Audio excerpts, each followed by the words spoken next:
Hello, everyone. I'm Chris Jansing, live at MSNBC headquarters in New York City. We are tracking breaking news out of Ohio. That's where, just a short time ago, police got into a shootout with a man who broke into an FBI field office in Cincinnati and fired a nail gun at law enforcement inside.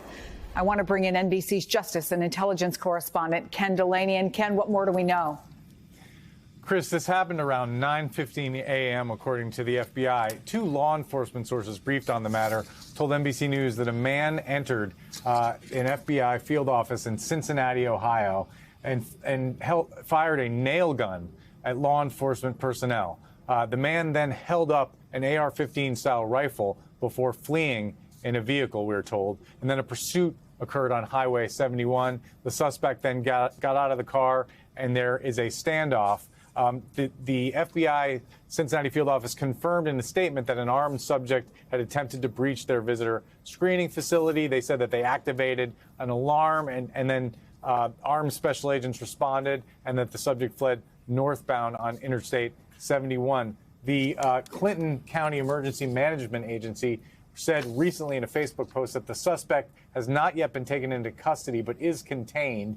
They said he's wearing a gray shirt and body armor and is armed. And Chris, obviously this comes amid a big uptick in threats against FBI personnel and facilities in the wake of this search of Mar-a-Lago, the former president's compound. We do not know if there's any connection. We don't know the motive or the identity of this suspect at the moment, Chris. Yeah, you're right. This does come just a day after FBI Director Chris Wray reacted to all the threats that were being made online against his agents. Let me play a little bit of that. Any threats made against law enforcement, including the men and women of the FBI, as with any law enforcement agency, are deplorable and dangerous. Violence against law enforcement is not the answer, no matter what anybody's upset about or who they're upset with. Obviously, we want to make very clear, Ken, we don't know if these things are connected. But what can you tell us about the threats facing the FBI in the days since that search at Mar-a-Lago? We know there has been a lot of online activity. That's right, Chris. I spoke to a former DHS and FBI official named Brian Murphy, who is now with an open source intelligence firm.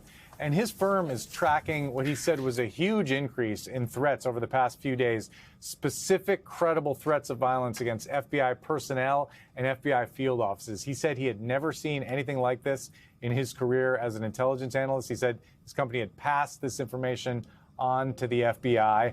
It's just a really troubling and unusual situation. The FBI is normally an agency held in high regard, polls would show you, across the nation. Folks have not seen this level of threats before, Chris.